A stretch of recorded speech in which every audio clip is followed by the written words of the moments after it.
Kia ora, good morning. This is Taupo's International Motorsport Park on day number 2 of the Next Gen New Zealand Championship presented by Repco New Zealand. Day 1 was a full-on and fast program.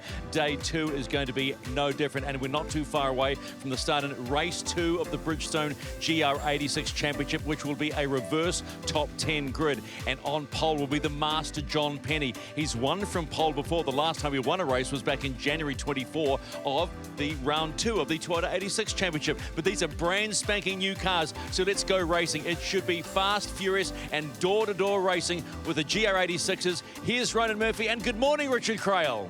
Stephen McIver, good morning to you. What a day it is here at Taupo International Motorsport Park. The sun is shining, and there is some anticipation in the air for this race. Bridgestone GR86s, they eased their way into a brand new season yesterday, but with a reverse top 10, you feel like today could be even more exciting. This is a great racetrack. It's just over 3.3 kilometres long. There are 14 corners, and the big hallmark is that long back straight that leads you down into that final complex. That is a key overtaking opportunity, and in these cars, turn 1 and turn 11 are the best places where you can make a move, and there's a little bit of rise and flow as well. Ronan Murphy alongside. There's some aerobatics in the sky. There could be some aerobatics in this race because the gloves are off now. A reverse top 10 for Bridgestone GR86. Yeah, I think it's actually radio control aerobatics out there, Rich. But no, exactly right. Can't wait for this race to heat up. And obviously it's a reverse top 10 grid race. So look, from previous experience racing in these races, I know how sometimes chaotic they can be, but also how much fun they are as well. So obviously it's going to be great to see what John Penny can do from the pole. And yeah, watch the guys who were the sort of the top 3, 4 guys from yesterday, or even top 5s, watch them sort of try and push their way through. But the guys that were at the back of the top 10 yesterday, they're also not going to want to give up those positions, and they're going to be wanting to just settle into their own rhythm and try and drive away. It was a great drive from Hayden Baccaris yesterday to win race 1. Hugo Allen was second, Chris White third, but they'll start a little bit further back. The veteran John Penny starts from pole position, got the elbows out yesterday in a really good drive. 16-year-old Emerson Vincent starts on the outside of the front row. He's a King's College student, making his debut in this championship. Alice Buckley was superb yesterday. She goes from third. The winners yesterday a little bit further back. Josh Bethune had a penalty in the race, so 5-second penalty. Cross the line third, man, it penalises you though. He ended up down the road in 8th. Cormac Murphy yesterday started 20th, ended up 13th. Ripper drive for your little bro. Certainly was. He did a great job, stayed out of trouble and made a few spots, but it's going to be an exciting one, and obviously wait to see as the cars come around to grid up. 25 cars. Yesterday's race went flag to flag. No safety cars, no interruptions. The entire field yesterday were covered by 22 seconds at the checkered flag, so no one escaped away out in front. Everyone was locked together, and for most of the race there was a 3 or 4 car battle pack for the race lead. There's actually your contingent from over the ditch there, Richard, on the second row, Alice Buckley and Cooper Barnes. So going to be interesting to see. It's a bit of a Kiwis versus Aussies, Kiwi front row and a Aussie second row. So you've been talking to Andrew Waite. He's been winding me up about this all weekend. Alice was superb. This is a one-off appearance for her this weekend at the moment, but she could walk away from this weekend with a massive haul of championship points. So if she does, I wonder if we see her at further rounds, if it all comes together in the AC Delco car. Final few cars coming into position. John Penny on the inside of the front row, and he will be very fast. Young Emerson Vincent in the Turner's car on the outside of the front row. It's the silver and blue entry. The winners yesterday start on row 5. They've got a job to do. We get set for Bridgestone GR86 reverse top 10 race to kick us off on Sunday here at Taupo. Vincent with the better of the starts. Penny's going to have the inside run into turn 2. Can Vincent sweep around the outside? He'll certainly try, and he'll succeed as well. He grabs the lead. Penny's back to second. It's busy behind though. Alice Buckley's got the elbows out as well. Barnes as well. Good start for Cooper. It's side by side and off in a big way at the back of the field. And that looks like Simon Hunter and Jet Murray, one of the Australians. So unfortunate there, some contact, but the rest of the field seems to have gotten away well. We've got a big concertina of cars down towards turn 5. Look at this. Alice Buckley's been shafted. She's now off the track, out on the exit there of turn 5. So unfortunate set of events there, and it actually looks like it's done a bit of damage. Yeah. She's actually pulled off. They were 3 wide for a moment there, Ronan, going in, and it was Cormac Murphy who was making it 3 wide going down the inside in the Penny Holmes car. And he's now trying to hang it around the outside there and make it 3 wide again there, going through turn 8, down towards turn 9. And Cooper Barnes, Cormac Murphy's made it right through. He's just past Cooper Barnes, who started on the second row of the grid. So Cooper hasn't had the best of starts to the race. Cormac's flying, Ronan. He's charging up the order. Still got a huge gaggle of cars, so we'll have to wait for them to come around. Dale ITM car in the mix as well. They're still side by side at turn 11. And now what about an opportunity to sort themselves out as they run down the long straight. Great shots from the drone. Cast your eyes right to the back of the field. They're still 3 abreast, sorting themselves out at the back. And the leaders now coming through the final section through turn 11. John Penny and Emerson Vincent have actually broken away a little bit from the rest of the pack. So John Penny's a bit of a Taupo maestro. He's going to be just working to chip away on the back of Emerson Vincent, and the 16-year-old, he's leading the race for the first time. So Emerson Vincent leads lap 1, 16 years of age. John Penny second. Zach Blinko up to third. Hugo Allen had a really solid day yesterday. He's fourth. Chris White next. Josh Bethune has made up positions from 10th at the start, so he's up to 6th. Hayden Baccaris to 7th. Justin Allen, Mason Potter, Arthur Brown. Cormac Murphy up 2 more spots, racing his way towards the top 10, up to 11th. So he's got some early ground. The big loser out of all of that after a really strong start was Alice Buckley, and we'll try and get to the end of what happened with the AC Delco car.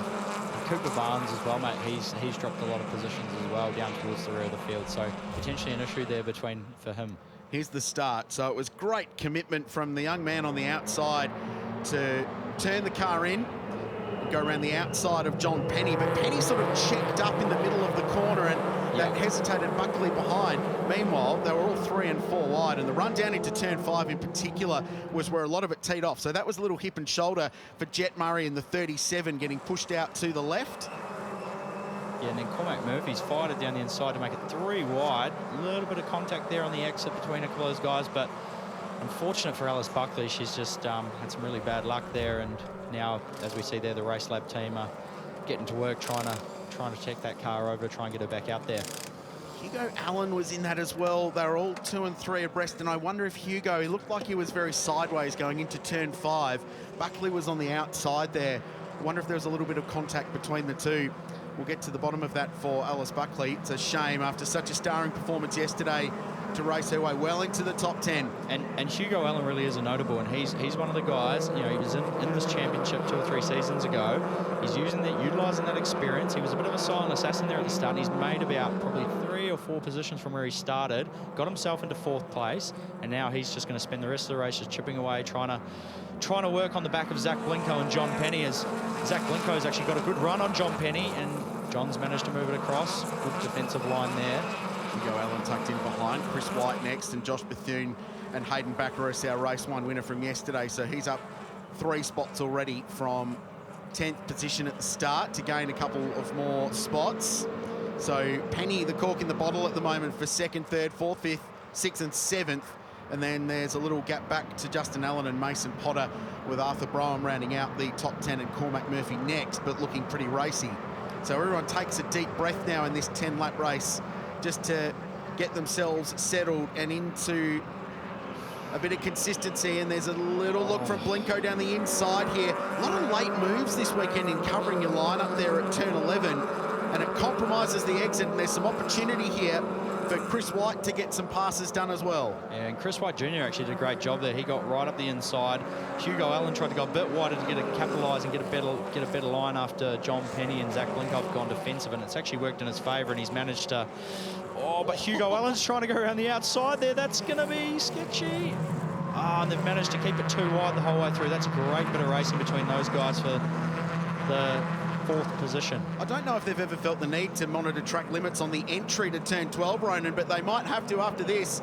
But Chris White, his exit from the corner, he struggled, and around Hugo Allen goes the outside. They'll go side by side through 1 and into 2. But Hugo's going to now have the inside here for turn 2, and that's the beauty of this racetrack. You can go too wide like this. They're still too wide. Contact. Coming up over turn 3 and 4. Chris has managed to hold him off, and he's taken the position away. So great bit of driving there, and that started all the way back at turn 11 on the previous lap, Richard. How was the car control? The full send down the inside at 12, and just, it was a very big apex, but he got it done. But great racing room and respect given by the two of them to go side by side all the way through that final complex. Really enjoyable racing.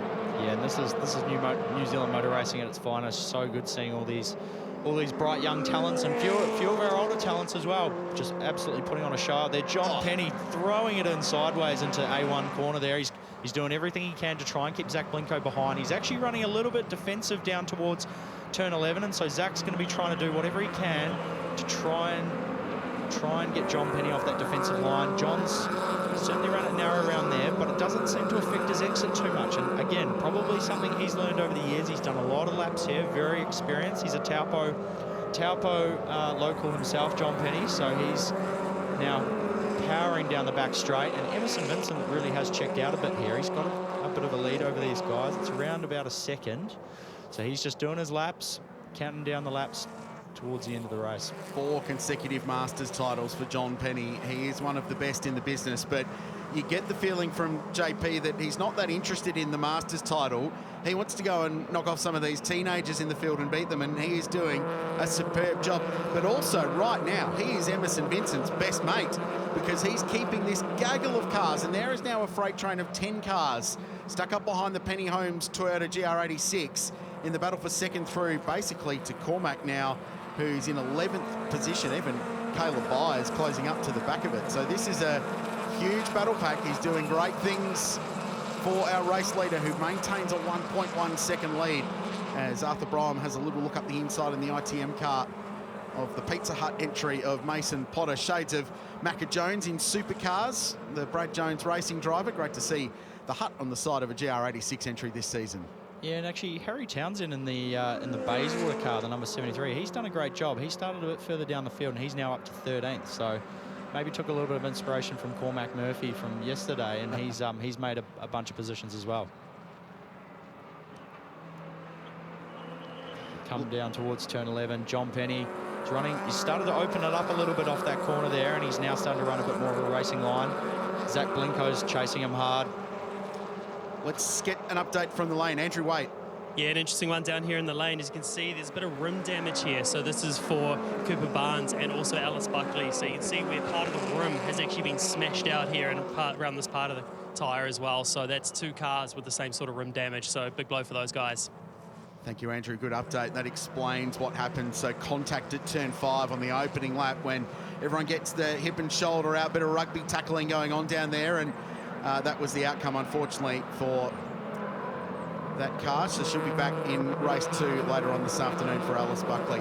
This battle continues. So Penny, he's so good through the first sector of the lap, Ronan. So through turn 2 where they are now, turn 3, the staircase as you called it yesterday, and then this important braking zone into turn 5, and if anything, he's just pulled away a little bit from Zach Blinko. I was going to say, JP, John Penny, the wily fox that he is, he's actually closed in a little bit on Emerson Vincent. So that little breathing room between him and Zach Blinko's just given him a chance to relax a little bit, and he's managed to just build the rhythm, get a bit more speed out of the car, and he's actually closing in. So now that gap's now 0.8 of a second. So going to be interesting to see. We've got 5 laps to go. We're halfway through this race. If John or Zach Blinko or the rest of the pack, if they can catch back up to Emerson Vincent. And another thing I was actually just noticing before, Rich, was, you know, John Penny at the start there, he actually had his windows down. So it's actually a bit of a known trait. I'm not really too sure with these new cars, but certainly with the old cars, if you ran with your windows down, it actually was a little bit slower than if you had your windows up. And maybe it's a little bit of aero. You know, these cars don't have wings or whatnot, but it actually makes a difference. And so JP, or John Penny, at the start there, off the line, he started with his windows down, but now he's got them up. So maybe, I don't know, maybe he's thought to himself, he thought, oh, I've lost too much time. I need to trade the airflow for some top-end speed. Ronan dramas for Chris White. So the pack and save car, yellow and black car, middle of shot. He lost a couple of positions. I wonder if he missed a gear down the back straight. And that will be very frustrating because that young man from Christchurch is celebrating his 18th birthday today. Wow. So happy birthday, Chris. But unfortunately, I think he missed a gear coming out of the hairpin and was gobbled up immediately by Hugo Allen and Josh Bethune, who's got to 4th and 5th places respectively. Cormac Murphy might have entered the pit lane as well. He's dropped right down the field, so that's really disappointing. We'll have to chase that up and see what's happening there. But further in the field, I think you're right. And look, Zach Blinko, he's given them a bit of a nudge there between John Penny and Zach Blinko. So now they're going to go too wide, and Hugo Allen's going to try and take advantage of this and try and follow John Penny through and take that position off Zach Blinko. Penny is on the right side of the road. It's the left to get into the left-hand corner, so he holds on, and there's going to be a change of position behind. He called it brilliantly, Ronan. The 88 car is going to be on the outside here. Oh, close, but they get through. Hugo Allen just cleared him, and he got a brilliant run through A1, and now he's trying to attack John Penny. So John Penny's running that line just a little bit more conservative, a bit to the inside. He's actually a little bit of puff of smoke coming off John Penny's car there. Josh Bethune's on the outside, trying to go around the outside of Zach Blinko. So this is awesome racing stuff in Bridgestone GR86. Race 2 of 3. Race 1 winner, Hayden Baccaris. Good run out of the hairpin, but there's no room there at the moment on Chris White. Is there an opportunity for a pass down the inside and off the road at the top at turn 11? There was an enormous battle pack going on for about 15th down to 25th. The number 8 car of Thomas Mallard. So it's been a bit of a shocker, unfortunately, for the Race Lab team. Obviously, Thomas is off there.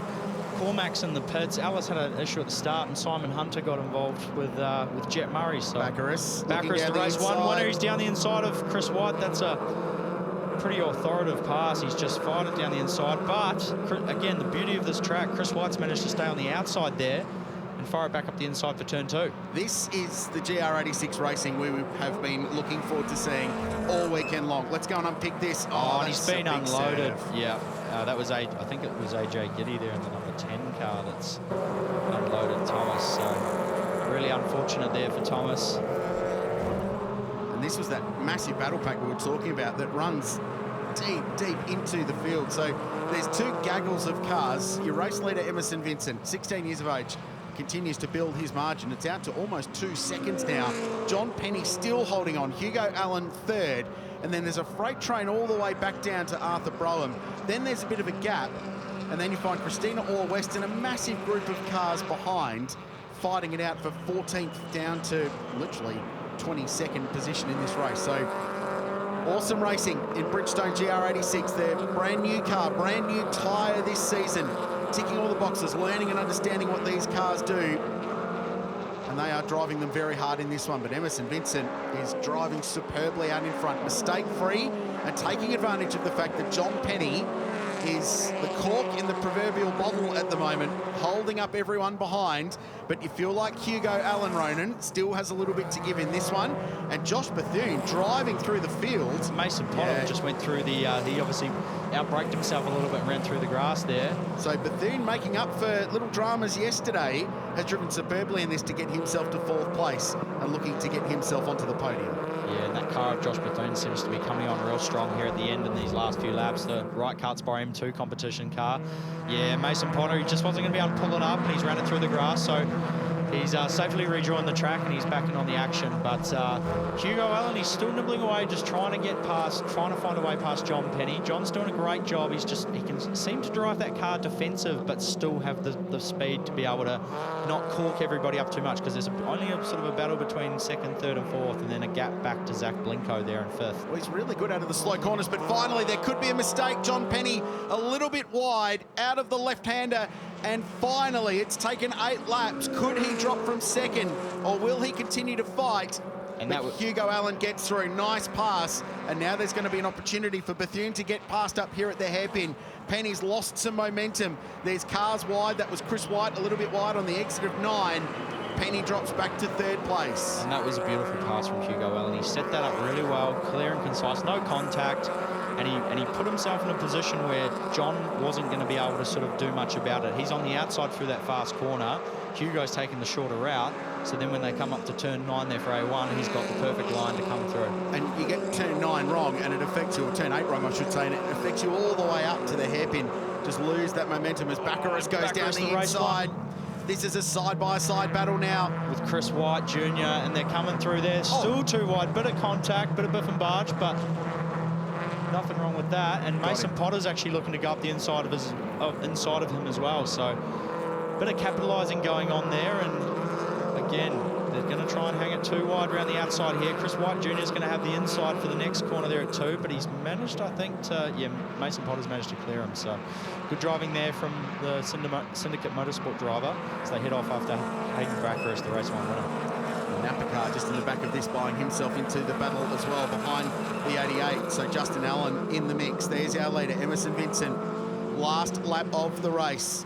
Yesterday, there were all seven teams represented on this year's grid were represented in the top 10 of yesterday's race. That shows how competitive and even it is in this year's Bridgestone GR86 Championship. And looking at the times there, Richard, I think Hugo Allen's probably actually going to be a little bit frustrated after this race, because on that last lap there, he set a 141.7. He was the only driver in the field in the 141s that last time around. He was half a second faster than our race leader, Emerson Vincent. So I'm sure he's going to be thinking to himself, hey, great job, kept the car clean, gotten up to second position, but if we'd managed to find a way past John Penny, who's a brilliant driver, brilliant defensive driver, might have been able to do something about Emerson Vincent. This guy is exactly what this championship is all about, finding the next generation of New Zealand superstars. And I wonder if we might have just uncovered one here. He's 16 years of age. He goes to King's College. There's a battle still going on for 3rd and 4th, but Emerson Vincent will come out of the final corner. His second ever race in Bridgestone GR86 is a victory. Brilliant drive. 2nd, Hugo Allen. 3rd, Josh Bethune. So John Penny lost 3rd on the final lap of the race after a fighting drive that we have come to know and love from the Masters champion. And Zach Blinko gets 5th. Race 1 winner Hayden Baccaris across the line in 6th position. So doing the best job you possibly can in the reverse top 10 race. So important for the points over the weekend. That's a big tick for Hayden. Yeah, what a great race that was, and that was just action-filled from the very start. There was a bit of biff and barge, bit of carnage, but overall, what a great race there at the front between those guys. Emerson Vincent did a stellar job. Drove away, controlled the race, controlled the gap, and came away with the win. But also, a couple of notable mentions. Hugo Allen, obviously, there in 2nd place. He's, after the 2nd place from yesterday, that's going to put him in very good graces and spaces for this final race this afternoon. So the 16-year-old goes to victory in his 2nd ever GR86 race. That's a huge drive. He's a regular over at Western Springs in the speedway scene, so great natural car control. Hugo Allen and Josh Bethune next. John Penny fights his way to 4th and wins Masters, of course. Some good performances behind Arthur Broham in the top 10. Christina Orr-West up to 13th position from right at the back of the field. That car was pretty evil in the weekend, but they've clearly got it tuned up, so she's driving really well. Unfortunately for a couple of drivers further down the results here, for Cooper Barnes early in the race, Ellis Buckley early in the race, and Cormac Murphy as well, after charging his way up to 11th, was in the mix. So highlights, Bridgestone GR86 Championship. A thrilling reverse grid affair here at Taupo Motorsport Park for Next Gen NZ Championship. And it was a great start, and it was all turn 1, wasn't it, for Emerson Vincent? That commitment around the outside set him up for the entire race. Oh, honestly, what set that race up for Emerson Vincent was that launch. He's obviously been practicing them because he just got a beautiful launch. John Penny got a very good launch as well, but Emerson Vincent's one topped his, and he managed to drive on the outside. And this is that kind of, so Ellis Buckley's actually gone wide there. Well, it was contact going into turn 4 that broke the rim. Yes. And all the air came out of the tyre. So that was what did it. It wasn't at 5. It was a little bit earlier.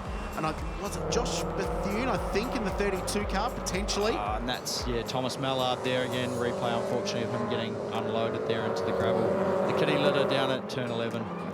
And this is that beautiful move from Hugo Allen. He just put it up the inside of John Penny and put him in a position where he wasn't going to be able to sort of defend it too much. And this was 6 laps in the making, Ronan. This took 6 laps to set up and execute, and he finally got there. It was a really impressive drive. Yep. This was a huge pass. Big send down the inside. The car's sliding around.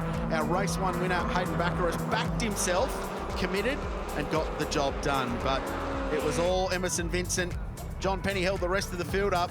Hugo Allen charged at him at the end, but the 16-year-old grabs a victory in race 2 of Bridgestone GR86, and that was a beauty. I wonder what race 3 is going to bring this afternoon. Oh, if that's any indicator of race 3 or the rest of the season, I can't wait, Richard. That was an awesome race and some great battles out there, a little bit of biff and barge, but overall, what a great result. Congratulations to Emerson Vincent, Hugo Allen and Josh Bethune. Nice show of respect between the rivals there after that one. We're going to celebrate that one, Stephen. That is the Bridgestone GR86 Cup that we know and we absolutely love. You know, we were looking forward to some hard racing with the reverse grid, Richard, and we certainly got that. Josh Bethune, that must be such a nice feeling after the little error on the start line yesterday. You come home and pick up points. Really important. Yeah, it's a long championship, so we just got to keep ticking away at it. Yeah, there was a silly mistake by me, bit of a rookie mistake, but yeah, we'll box on and keep going for the rest of the series. Reverse grid, though, lots of fun. And now we're starting to see what the 86 Championship's all about, right? Yeah, I was going to say that first couple of laps, that was pretty tight and twisty, and certainly there's some people that know how to make their cars pretty wide. But yeah, I'm looking forward to race 3. I look forward to seeing you there, mate. All right, thank you. Have a good one. There you go. That's Josh Bethune in P2. In P3, P2, Hugo Allen back on the podium again, mate. Congratulations. Must have been fun working your way through that. Yeah, it was a tough race. Yeah, well, I don't think we're quite there in terms of pace, but we managed to work our way forward. But yeah, I think I just need to drive a bit better in terms of the actual outright speed in the car. But yeah, again, just big thanks to be here. Thanks to Kiwi Taupo and the boys. They're all doing a really, really good job, and it's a real tight team. I'm really enjoying it. The other thing too, brakes. Everybody's talking about getting used to the brakes. So, are you there yet? Yeah, I think we're all getting there, and it's just going to take time. It's not going to happen overnight. But even down the back, I had a lock up on the ABS. I had a hard pedal on the last lap, and I was like, "Ooh, I'm about to head into the grass and throw away the podium." But yeah, it was a fun race. Managed to claw our way forward. I'm stoked. Well, top of the championship for at the moment, so well played, Hugo. Let's get your race winner coming straight and fourth in Formula Ford, if I'm correct, earlier this year. Park your feet there, mate. First season, and you get a win. Young man, Emerson Vincent, congratulations. How does that feel? Oh, definitely pretty stoked, to be honest. I mean, we started off this weekend with a hiss and a roar, but I think with the team's help and all the motivation my dad has given me and stuff like that, I think it's definitely helped. So I think, but yeah, couldn't take the team more from Action Motorsport, yeah. The adjustment from going to open wheel to tin tops, how hard has it been? One would suggest with the win, it hasn't been that hard at all. Oh, it's not too bad. I think it's just the little things, you know. But I do prefer the tin tops, you know. It's definitely way more fun to drive. The other thing too, getting past John Penny, getting past the pole sitter, how exciting was that, and how hard was it to hold on?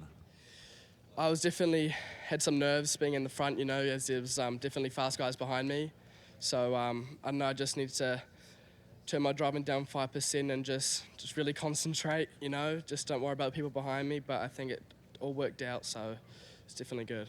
Mate, never turn it down, turn it up and keep on flying. Congratulations on your very first win in the Bridgestone GR86 Championship, buddy. Yeah, thank you very much. Alrighty, there you go, there's our winner. It's time now for the podium too.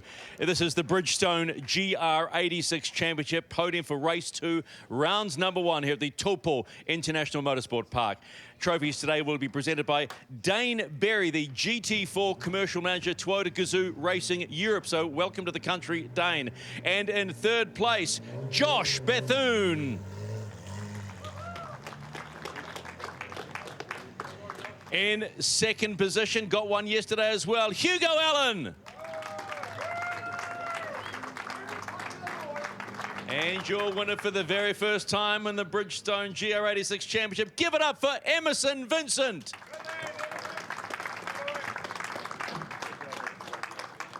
And that is your official podium for race 2, round number 1 of the Bridgestone GR86 Championship. And now we get busy because we're back out on track here on day number 2 of the Next Gen New Zealand Championship presented by Repco New Zealand. And it will be a GTRNZ 1 and 2, Richard Crail. Oh, Stephen, I can't wait for race 3.